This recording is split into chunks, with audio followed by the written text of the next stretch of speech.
Hey everyone, I'm Bhavin, the CEO of Magoosh, and here with Rohan Lekhwani. He is a student in India who took the GRE at home and is willing to share his experience with all of you to help all of our students, and especially those in India, get more comfortable taking the GRE at home. So thank you for joining us, Rohan. It's a pleasure. So let's start with just learning a little bit more about you. Why did you decide to take the GRE? What are your aspirations? So I'm an undergrad in India. I'm majoring in computer science right now. So I thought like I wish to do masters in computer science as well. So the GRE was the path to that.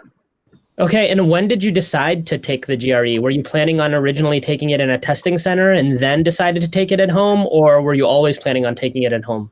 I wasn't always planning on taking it at home. I planned to take it in October, but since we know the COVID-19 came out, so I couldn't take it unfortunately at the test center. But I still decided to go forward with my plans and take it around mid-May, which I did. Okay, and that the registration and the shift to online, can you talk a little bit about that experience, how you were feeling about the fact that you had to take it online? We'd just love for people to understand what that experience was like for you. Sure.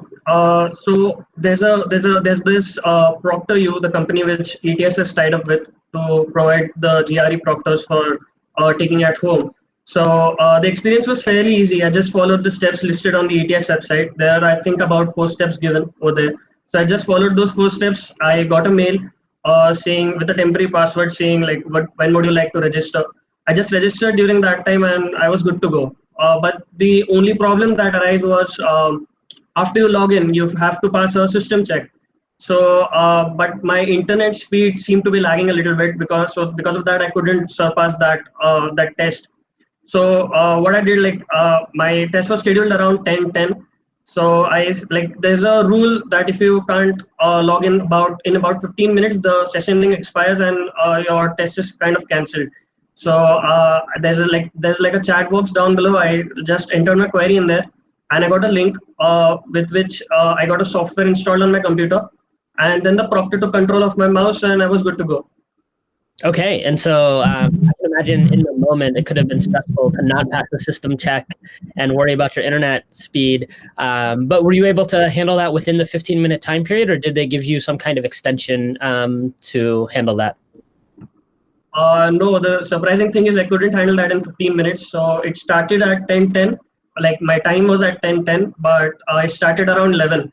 So there was about a 50-minute gap because I was like, I waited 15 minutes. I thought like there'll be some action from their side, but there wasn't any action. So I had to resort to the chat box, and there's a software called Support Log Me In. So when you download that, the proctor gets control of your screen. So they did it for me from their end. Okay, wow, that's helpful for people to hear, I'm sure. Helpful to hear that your experience, that you had to wait 50 minutes, that it was still okay, and that you still could start the exam. So I'd love to hear more about your experience just taking the exam. I know India is in a lockdown, but how did you find a quiet space? Were you able to prevent people from distracting you or bothering you if you have other people in your household? And so just managing all of that. Can you share how you prepped, not studied, but prepped your space for the exam? So I had actually specifically asked my mom and dad not to come in when I'm giving the test. So like they did, like mom was really nice. She didn't come in and she made sure that there was no surrounding background noise. That's why I couldn't be disturbed. And one more thing, since like you mentioned, like there's a strict lockdown going on, so it was near impossible for me to find a whiteboard, and more specifically, like they require a 8 by 10 inch whiteboard. So that was like near impossible for me to find. So my dad came up with a really great idea. So I'll just show you. I have it over here. So I took a file. So if you can see, I took a file and I put a paper within it. So fortunately, the GRE proctor is allowed for that because it is well within what TTS prescribes. Like you should have a transparent sheet protector and a paper within it. So taking a spare file was a way around it, and they did allow me, fortunately. So that was a cool idea. Wow, yeah, I can imagine that if you can't find a whiteboard, you can't order a whiteboard because of the lockdown in India, coming up with another option is difficult. And it's amazing that you were able, you and your dad were able to come up with something creative and solve for that. So you had mentioned that you had asked your mom to give you sort of the quiet space. I know one of the rules is you're not allowed to have sort of background noise, or you're not allowed to appear to be talking to anyone, and that's something the proctor monitors. At any time during your test taking experience, beyond the internet connection issue, did the proctor reach out to you or chat you or say anything to you, or was it pretty smooth after that? Actually, I have a habit when I get engrossed in questions, I start writing it out a bit loud. So I got like a voice kind of thing from the proctor when my exam was going on, like about in my first verbal section. I got a voice that you're not allowed to read loud, so you could just whisper or make sure that we can't hear it over there. So you're allowed to do that. Like, other than that, I don't think there was any problem. Okay, and so that was a voice prompt, so it wasn't a chat, but you heard the proctor's voice? That's right. I heard a voice, and I was also allowed to go to the chat. I had watched some videos and some blogs previously where some takers had said that you could press the Windows key on Windows PC and go to the chat box, because the ETS browser gets full screen once you start attempting your test. Okay. And just going back to, you getting engrossed in questions and reading out loud, I think that's a habit that a lot of people have. And one recommendation we have for people taking the test at home is to just really practice or be self-aware of when you're doing that, because it is a habit change that you'll have to take on test day. But also, when the proctor did sort of say something out loud, was it startling at all? Because I imagine it's in the middle of your test, or were you sort of aware that that might happen? I was sort of aware that that might happen, but I was still banking on my chances. So, like, when the proctor just said it, I was kind of a bit distracted from what I was doing. But she made sure that it wasn't long. It was just maybe about some 10-20 seconds. She got over with it, and then I could get back to what I was doing. Okay, that's great. And from everyone we've talked to, the proctors appear to be very friendly and understanding. So they have to enforce these rules, but they also try to be empathetic to students taking these tests. And then you'd mentioned the Windows key to prop up the chat box. So did you ever proactively chat with the proctor? And if so, about what? Yes, I did. Initially, I did about, like, my internet was lagging. So there I had to resort to the chat option. The support logged me in software. I had to chat through that. And on later needs, like when during the 10-minute break, so there's a timer on the top right. Even though it got over, I didn't automatically get to the next section. I think the break was intended to be about 10 minutes, but 12 or 15 minutes had passed. So I had to resort to the chat option, and then another screen popped up, and the proctor entered her username and password, and then I could move on to the next section. So that was one instance where I had to chat again with the proctor. Okay, wow, that sounds, it's good that you were aware of that and aware that you could actively chat with the proctor. You talked about the breaks. Were you allowed to leave the room during the breaks? Share sort of the different breaks, what you were able to do and not do. So during the 1-minute break, you're not allowed to leave your seat. But during the 10-minute break, I asked the proctor if I could go to the washroom, and she agreed to it. And there wasn't any problem during the 10-minute break. It wasn't like in a 10-minute break, you have to be on your seat in about 2 to 3 minutes. It wasn't anything like that. It could take full of 10 minutes, but make sure when you're up, you just chat with the proctor and tell her to resume the next section of the test. Okay, and were you allowed to have any food or drink in the room? Can you share what that was like so people can be well prepared? I didn't have any food with me, but I had a water bottle down, so like near my feet, below my chair. So I did make use of it between the 1-minute breaks. Like, no one told me about anything. I just made it quick. I made sure I don't take up much time so that it's kind of noticeable.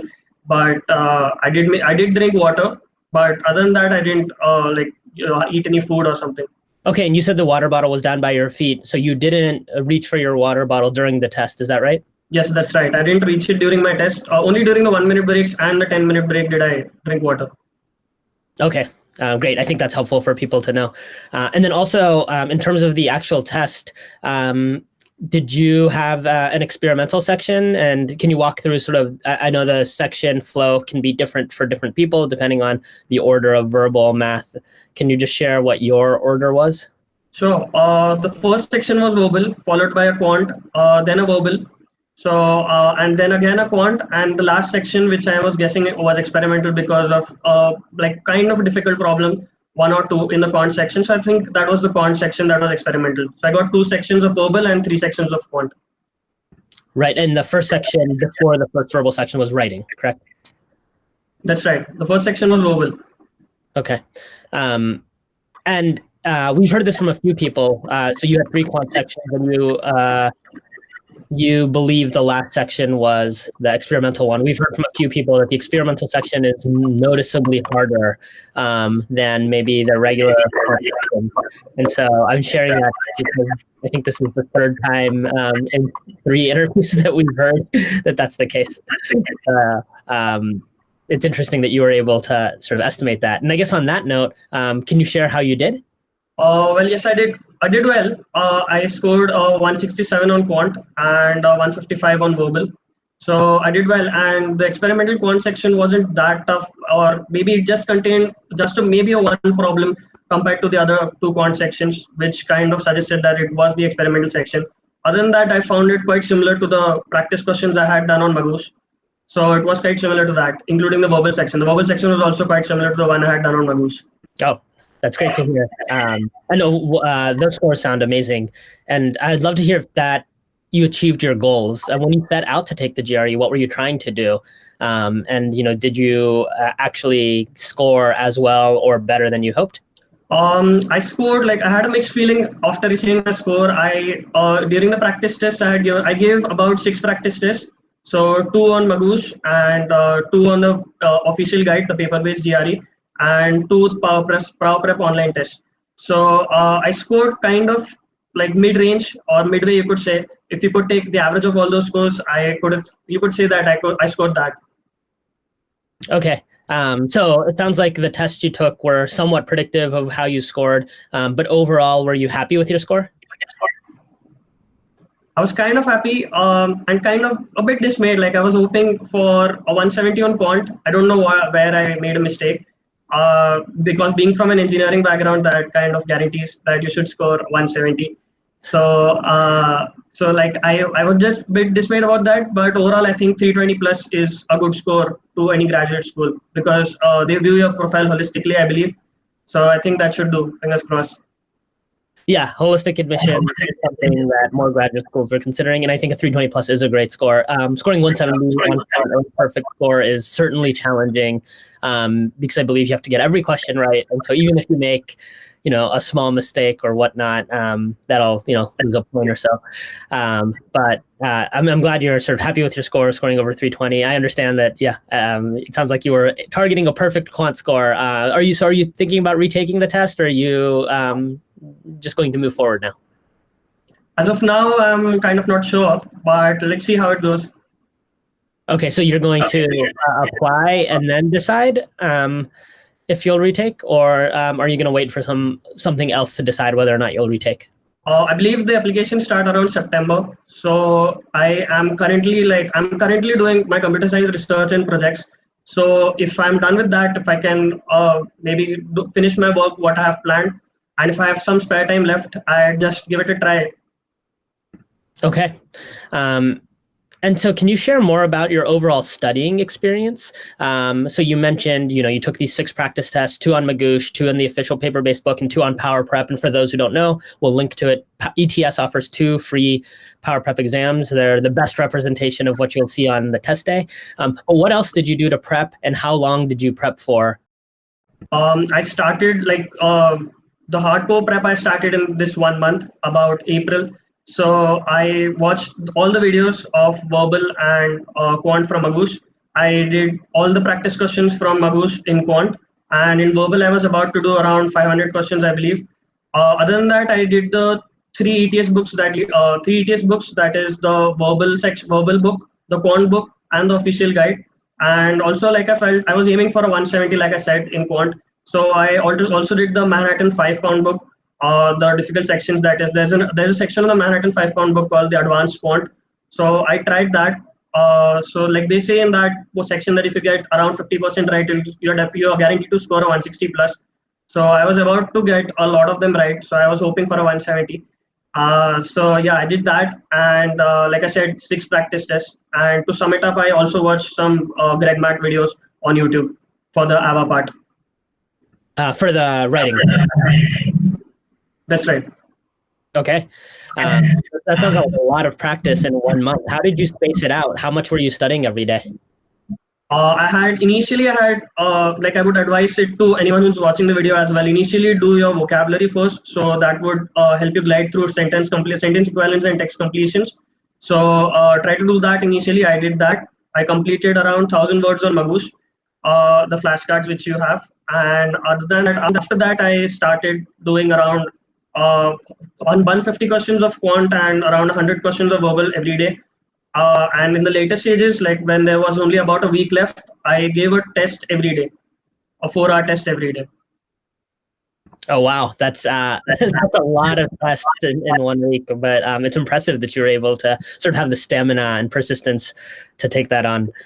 So it sounds like you did quite a lot. You used, Magoosh, of course, watched our videos, answered a question using the Manhattan 5-pound book. We can link to that below. It's a great resource for people looking for extra practice. Used all the official material, which is certainly no company is allowed to use official questions. So we always tell folks that the official material is great for practice, maybe the best resource for practice, because those are the most test-like questions. And then you watched the Greg Matt writing videos. And so it sounds like you sort of did a full spectrum of prep in 1 month. It's pretty impressive. Yeah, that is. And I would also like to thank, if Chris and Mike watch this, I would also like to thank their videos. Their videos are really helpful on Magoosh.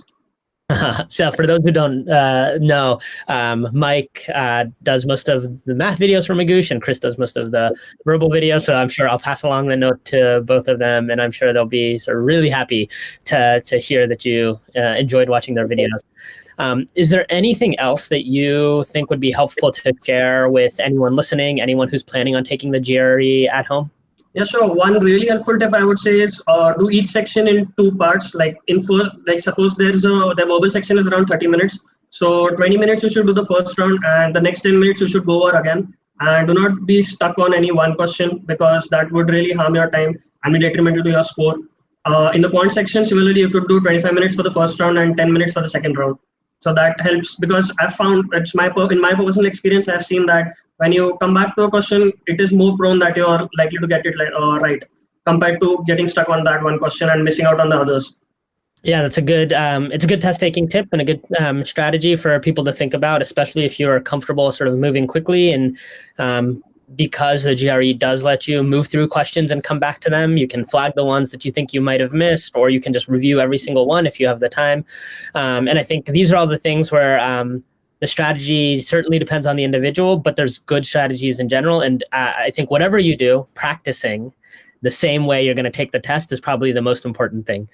Well, thank you for joining us, Rohan. Really appreciate it. We, know that right now it's a really difficult time for everyone around the world, and people being either stuck at home or in a full lockdown like they have been in India, and taking the GRE at home is just another stressful thing to add to all of the mix. So you sharing your experience is something that I'm sure our audience and listeners will love. Thanks for having me. Feel free to reach out, anyone who watches the video. Yeah, and Rohan has offered to, if you have questions below, you can comment below the video, and Rohan has offered to answer questions there too. So I really appreciate that. And then one last note we'll leave with is that for anyone watching this video, for a limited amount of time, we'll be offering 20% off discount to anyone who decides to purchase Magoosh. The code is at home GRE, ATHOME GRE, no spaces. And we'll do that for about a week or so after this video, and then sort of remove that code. Well, thank you again, Rohan. Thanks for having me.